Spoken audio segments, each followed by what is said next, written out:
Hi friends, my name is Nitin. In today's session, we will discuss about Docker. I will give you a quick introduction about Docker.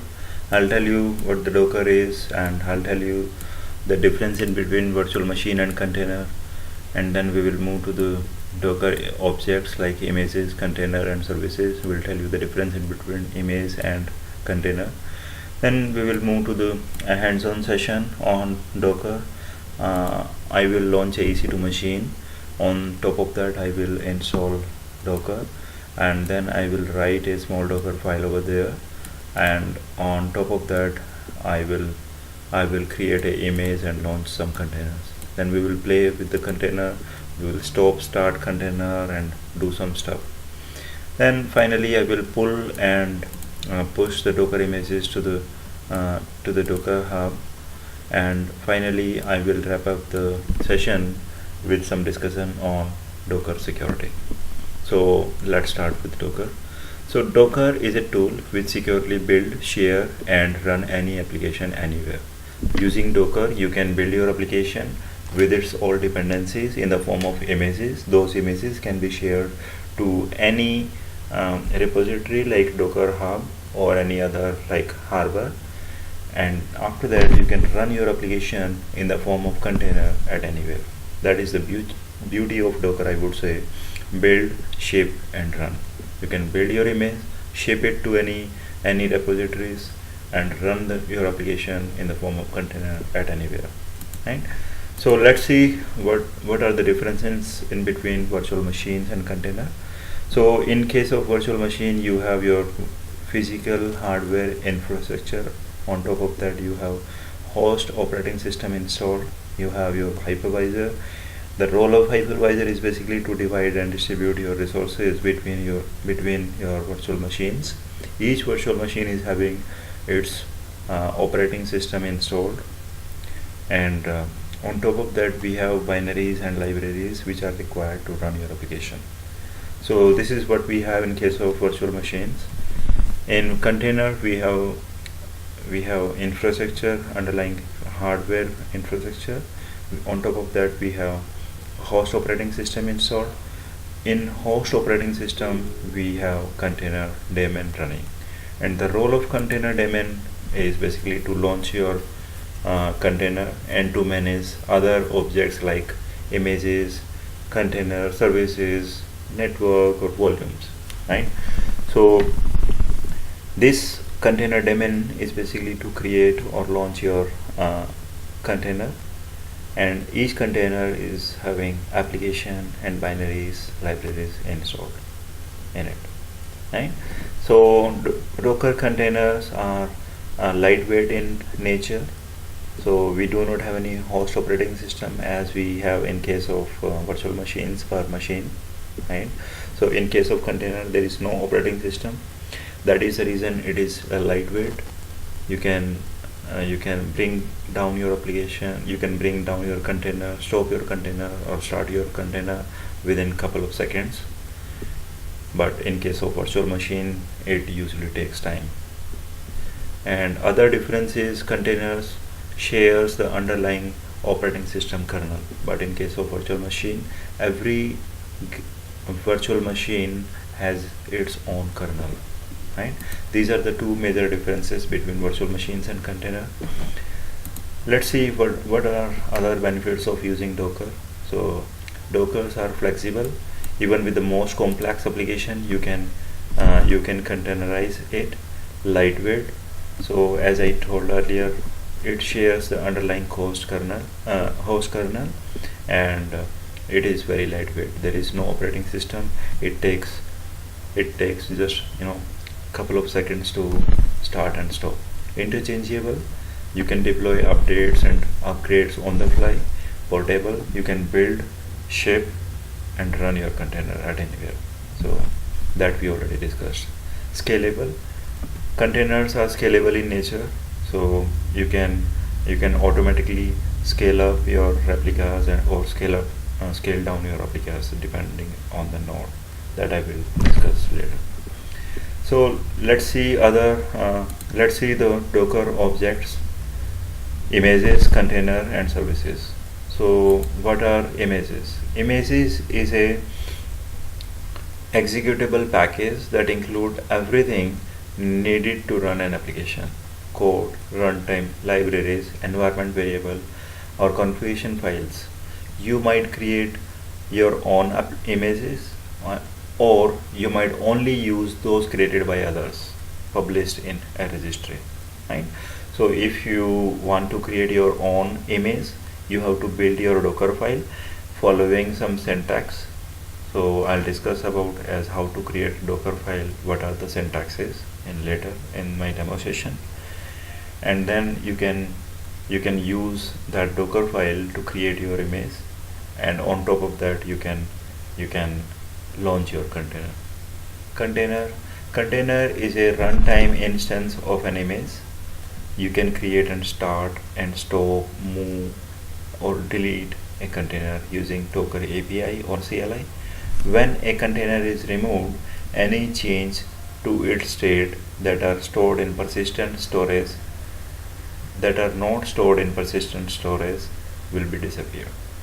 So containers are ephemeral in nature.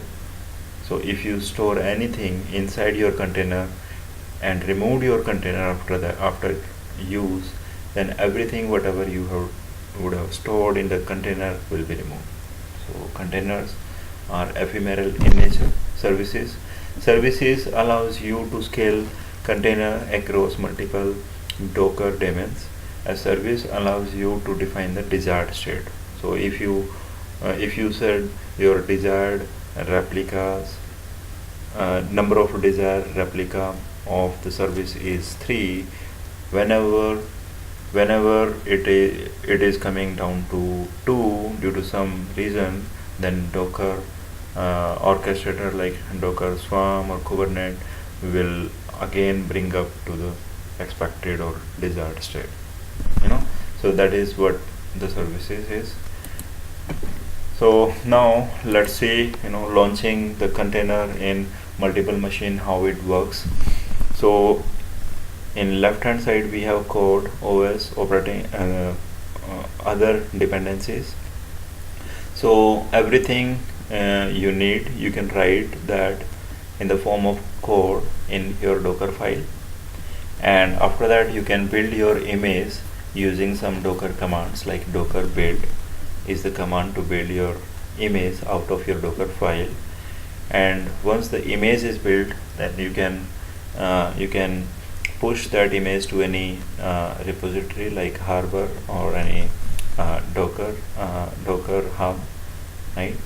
So there are certain commands which you can use to launch your container out of that Docker image, and that container will be running just like your process on your operating system, right?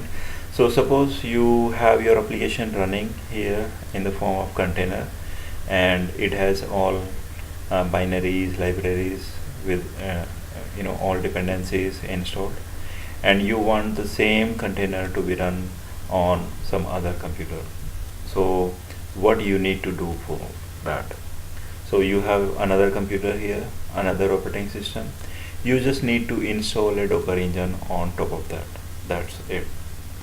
So you will run some certain commands of Docker that will pull the image from your public repository and run your container in the form of process.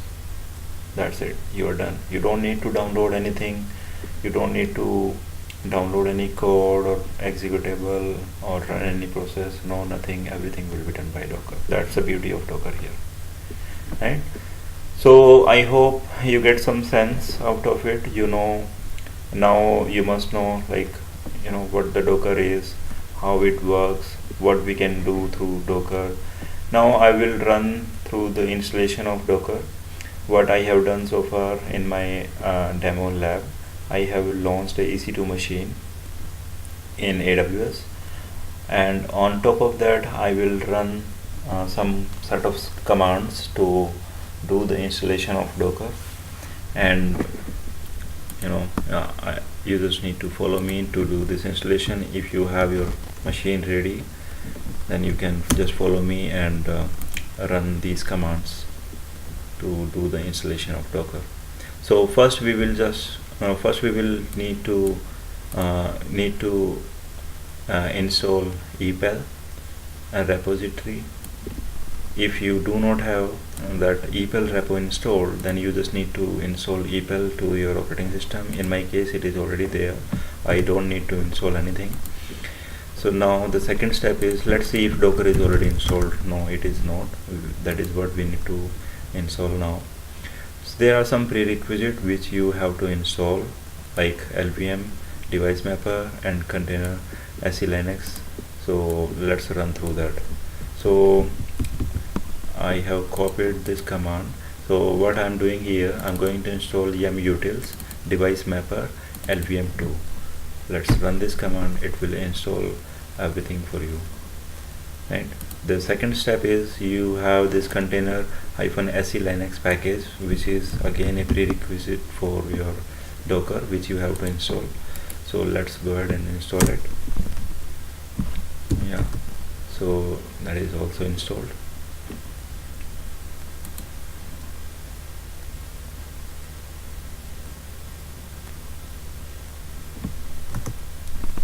It's taking some time. Yeah, it is installed. So now you have to download the repo for Docker. So that's the command which you need to run to get the Docker repo. So yes, that repo has been copied to your machine. Now the final command is to run the installation for your Docker. So yum install docker ce. This is your container engine CLI, and container IO. So these are the three packages which you have to install. Let's say yes, it will install these packages and make you ready to use Docker, right? So let's wait for a couple of seconds. Yeah, it is installed. And now if you see service Docker status, the process isn't running now. Let's run the Docker daemon. Yeah, now it is running. Let's see. Yeah, it is running now. So we have installed Docker, and we have just started the services of Docker. And now let's run a Docker command. Yeah, it is there. It is giving me help. So it means it is installed. So now I will launch my first container called hello-world. Copy and paste the same command here to the terminal. Docker run hello-world. Hit enter. So if you see the message here, it says unable to find image hello-world latest locally. So the magic behind this command is basically what it will first see if the image which you mentioned here within your command is exists locally or not. If it is existing locally, then it will not look for the image into the Docker hub. If it is not there, then it will pull the image from the Docker hub. So in this case, it couldn't find the image locally, so it contacted Docker hub to get the latest image for hello-world, and it was able to find, and it pulled the image. It says downloaded newer image for this, right?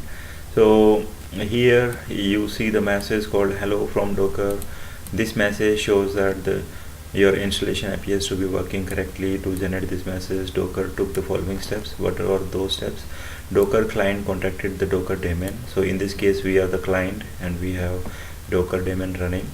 So Docker daemon pulled the hello-world image from the Docker hub. Yeah, that's what we had just discussed.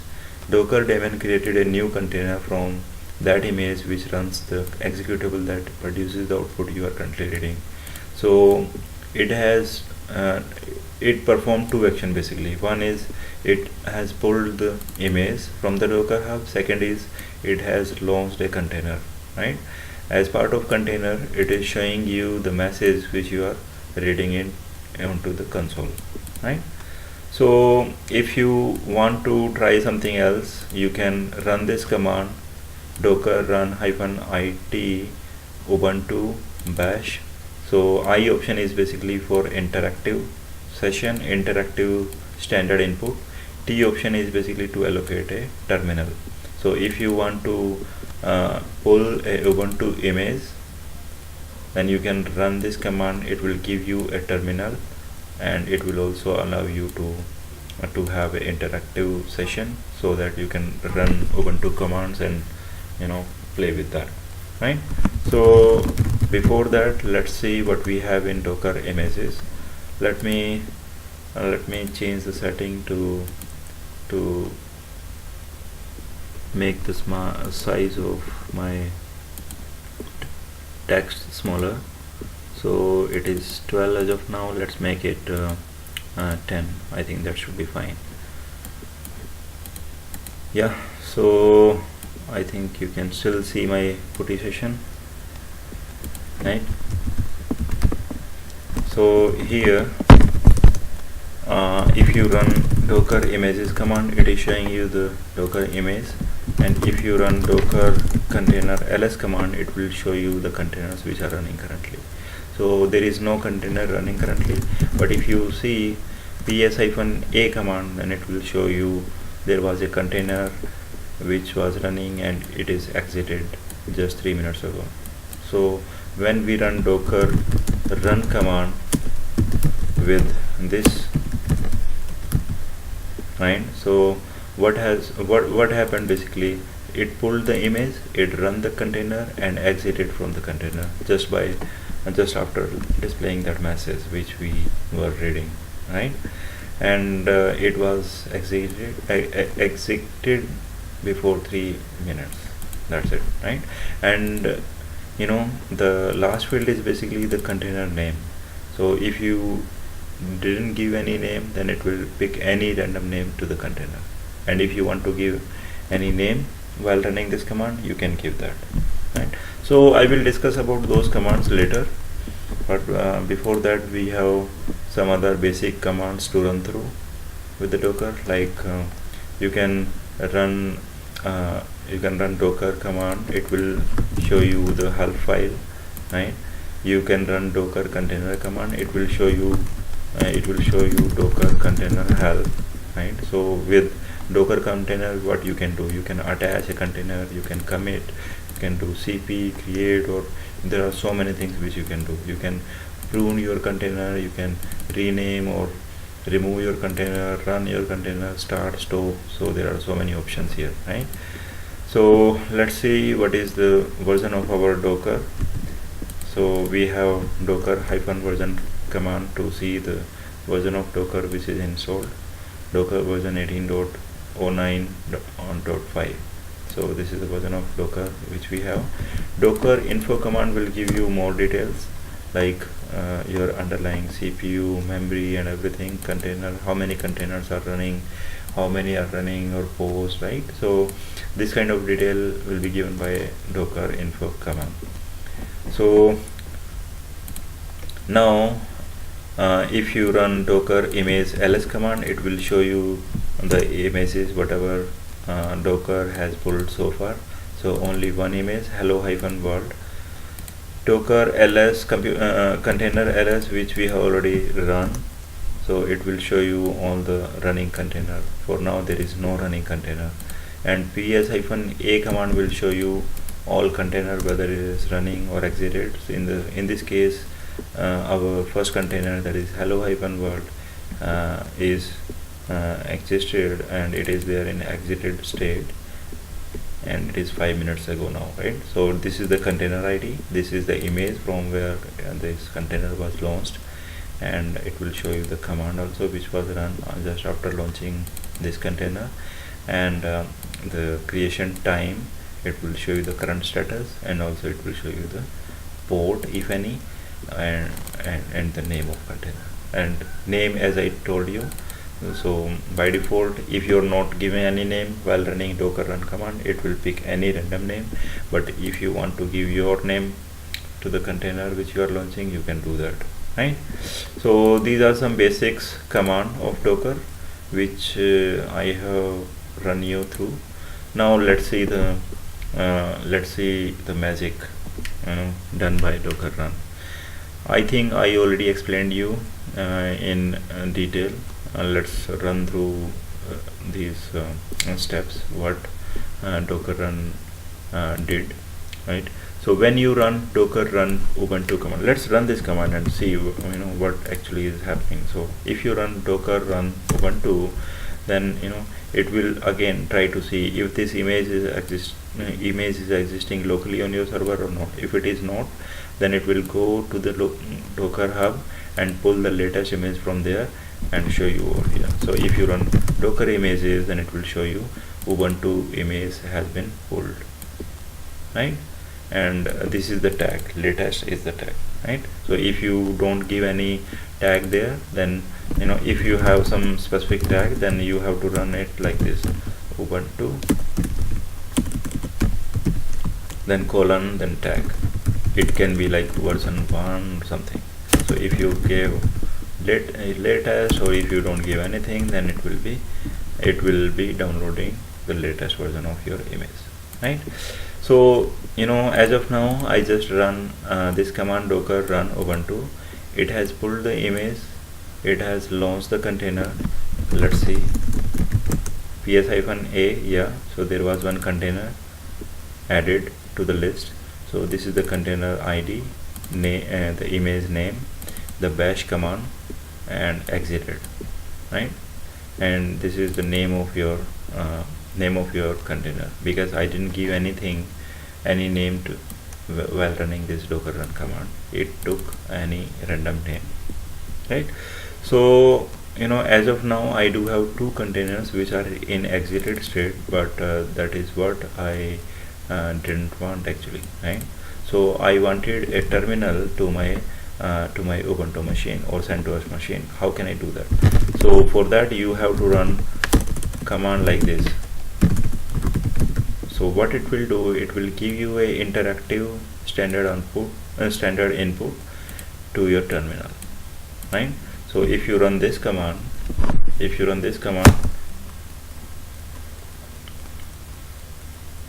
will again perform the same operation. We'll see if the image exists locally or not, then pull the image from the docker hub, and finally it will launch the container and give you the prompt. So this is my CentOS machine.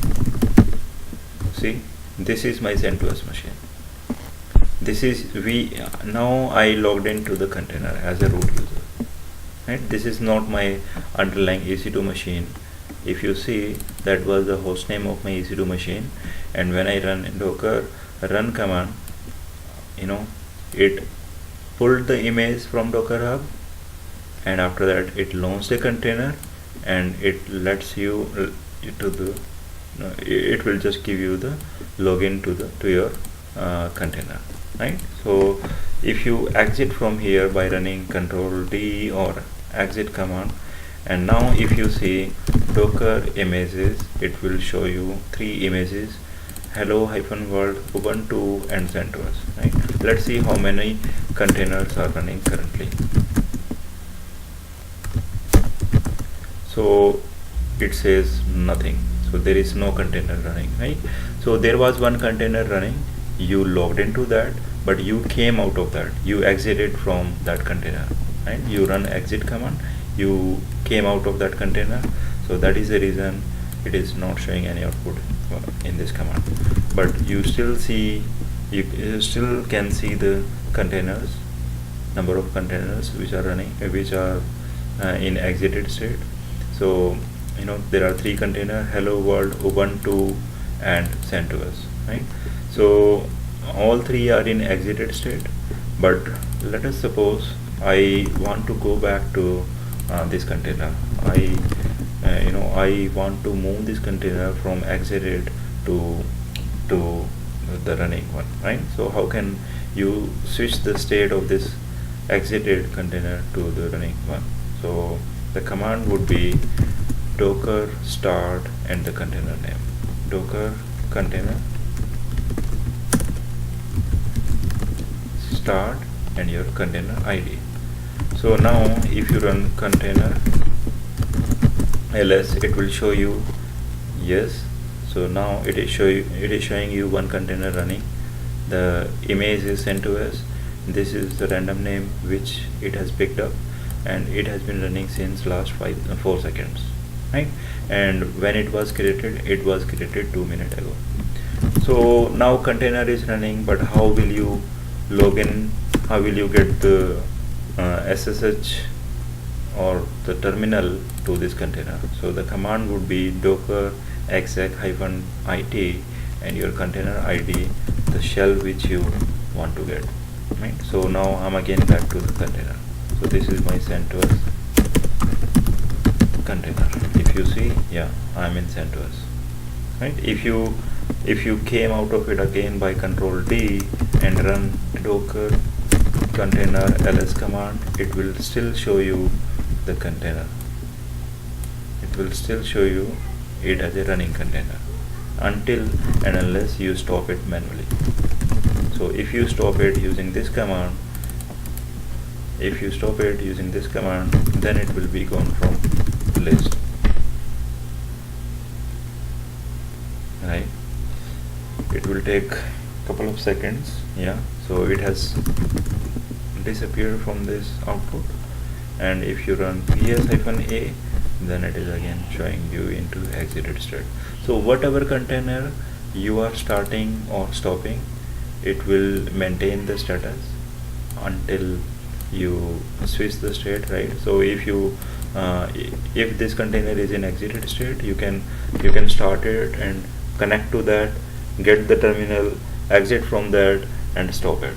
But if the container was launched by docker run command in a single go, and if you exit from the shell, from the login shell of your container, then it will directly go to the exited state, right? So that is the difference. And let's see, magic of your docker run command. So first it will pull the image, as I discussed. When you run docker run command, it will pull the image. First it will see if the image exists locally or not. If it is not, then it will pull the image from docker hub. Docker checks for the presence of image. If it doesn't exist locally on the host, then docker download it from the docker hub. If the image already exists, then docker uses it for the new container. Yeah, so if the image already exists locally, then it never go to the docker hub, right? Second is create a new container. Once docker has the image, it uses it to create a container. Allocates a file system, mount a read-only layer. The container is created in the file system, and write layer is added to the image. So it will allocate a file system and mount a read-write layer. So I think that was one-liner description of one-liner. I would say the difference in between container and image, which I forgot to mention. So the difference in between container and image is, when you create a new container, it add a new thin writable layer on top of your underlying stack of layer present in the base docker image. So the changes whatever you are doing will be done on that thin writable layer. So you have your image, you have your container, right?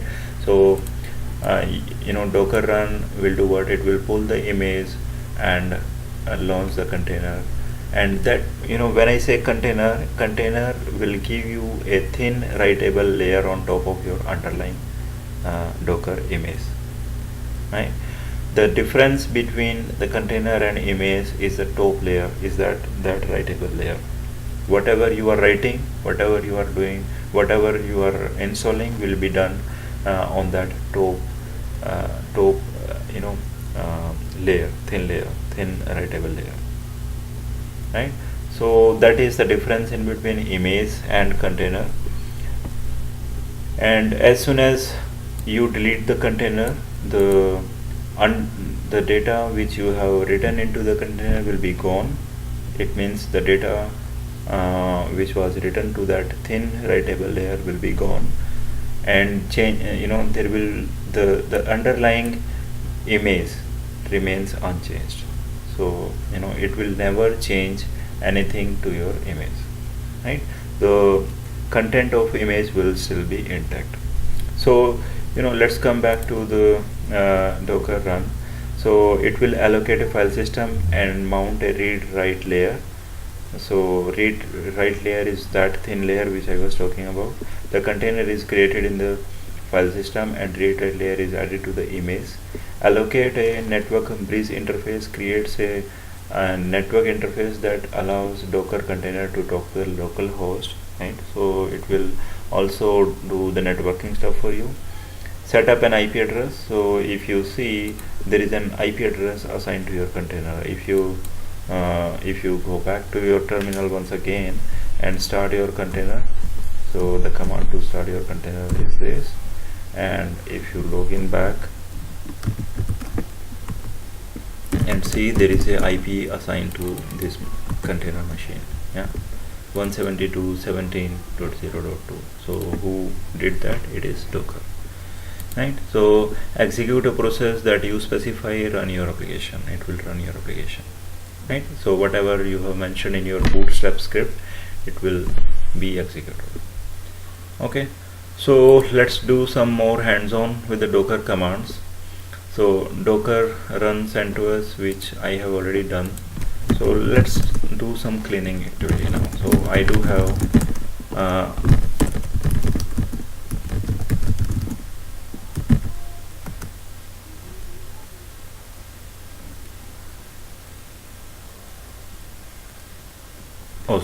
I am running this command inside container. So Docker container ls will show you how many containers are there. Let's stop this one for now. I don't need this. So Docker container stop, and the container ID will stop your container. Then you will run Docker ps-a command, which will show you all the containers, whether it is in stopped state, exited state, or created state. So Docker ps-a, let's clean this whole stuff. To remove the container, you will run Docker rm and then your container ID. So I have removed all of them. Now if you run ps-a command, it is blank. Now if you run Docker images, there are 3 images. Let's remove all of them. The command would be Docker rmi. So rmi is basically to remove the image, and just rm is the command to remove the container. So it will remove, it will untag, remove, right? So now if you run Docker images command once again, there is no image left, right? So let's run these commands and see what these commands are doing. So if you run the first command, Docker run CentOS, which we already know, it will run through the steps which I just showed you in my last slide. It will pull the image, launch a container, and because I didn't mention IT option there, so it will not give me any interactive session for CentOS container. It will just exit it. So if you run Docker images, it will show you the image. If you run Docker container ls, there is nothing there. If you run Docker ps-a, it is showing me exited, right? So next command is basically to remove the image. How to remove a image? If you run this command, Docker rmi CentOS, will it allow me to delete directly? No. It says you have some containers running. First you have to remove the container, and then you can remove your image. So for that we have to remove our container, and to remove the container, the command would be again Docker rm and your container ID, right? And the second command to remove is to remove your image is Docker rmi CentOS. That will clean up everything. So now if you run Docker container ls, there is nothing. Docker ps-a, nothing. Docker images, there is nothing, right? So Next command is basically to run the container by giving a name. So by giving a name of your container. So in this case also we saw that there was a name, random name picked up by Docker, youthful underscore saha. So that was the random name picked up by Docker. So if you don't give any name while running docker run command, it will pick any random name. But if you want to specify any, then you can specify like this: docker run -it, then give the name as an option and give the name of your container which you want and run it. So what it will do, it will pull the image sent to us from Docker Hub, and then it will run the container out of that, and the name of the container will be my container, and also it will give you a interactive standard output terminal, right? So here this is CentOS terminal. So I'm logged into the container directly. If you do Control D, then container will go into exited state, which we already saw. But here this time, if you see, the name of your container is my container, right? So you can specify your name of your container. ps-a command, which we have already seen. You can start up your container, which we have already seen. Yeah, this time you don't need to specify container ID while starting your container or shutting it down. So you can just simply say docker container start my container. It will start your container, and now if you run docker container ls, it will show you as running 4 seconds ago, right? So you can, if you want to log in into your container and log in into your terminal, basically what command you will do, you will run docker exec -it, then give the name of your container with a bash command, right? So you are logged into your container again, right? So let's come out of it. What will be the state of container now? It will still be in starting state. See, it is still in running state, right? Because you started it using container start command. But if it was started by docker run, then and if you exit, then it will go into exited state. That is the important point to understand, right? So let's pull another image, that is Ubuntu image, and I think we have already gone through this whole exercise. If you can pull your image of Ubuntu and create a container out of that and start it, or execute run exec command to get the login prompt of your container. So that we have already gone through. Now let's start writing our simple docker file. So basically in this slide I'm going to explain you as how to write a docker file, what are the syntaxes. So this is only 3-4 commands here, but there are other two which you can go through the documentation of Docker and see how to install anything, or how to create any directory or file, or run any service, and how to write that in your Docker file. So in this example we are saying from Python, so it means this is the image which I'm going to pull. So when you run docker build command, it will pull this image and run all these underlying operations or commands on top of that, right? So it will pull Python image from the Docker Hub, then it will create work dir, means you are changing your directory to /app, and whatever, suppose you have some files which you want to copy to the image, new image, right? So here in this example we are referring, or you can say we are taking this as a base image, performing few operations. You can say we are customizing this image basically, right? So we have our app file which we want to copy to the /app directory. Change your directory to /app, copy dot whatever you have. Suppose in your local file system you have some file or directories which you want to copy to /app, then you can use copy as a command. Run means if you want to do some installation, right? So you can say run yum install something, or pip install something. It will install everything for you. And -r requirements.txt. so requirement.txt is a file which exists locally on your server, right? So it will see that file content and install all the packages which are mentioned in that file, right?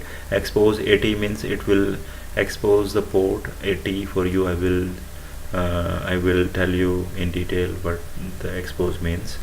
Environment name word. So this is, we are declaring an environment variable here, and if you want to run any command after within this image, then you can say just cmd python app.py. so for every launch this command will be run, right? And it will run your app.py.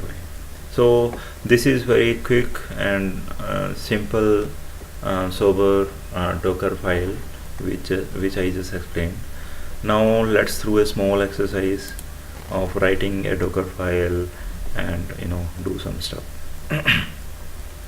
So this is very interesting and a small exercise which we will be going through, and very easy to understand. So first I will create one directory. What I'm going to do in this, let me explain you first. So we have we will create a Docker file, right? And on top of that we will create a image, and then we will launch a container, and then I will go to my browser, will show you the application running over there, right? And there are few codes which are already downloaded to this ppt. I will use that code for my application, so I'll go through that, okay? Then you will get a sense out of it. So first, create a Python Flask app that displays random cat pics. So there are few cat pictures which it will display you on browser when you will run this container. So create a Flask app directory. So let's create a directory first on your server. Let's go back to your EC2 machine and create a directory. Directory name can be anything, but let's say flask-app, and go in, navigate into this directory. Now we will create one more directory over here, and the directory name will be templates. Let's do that too.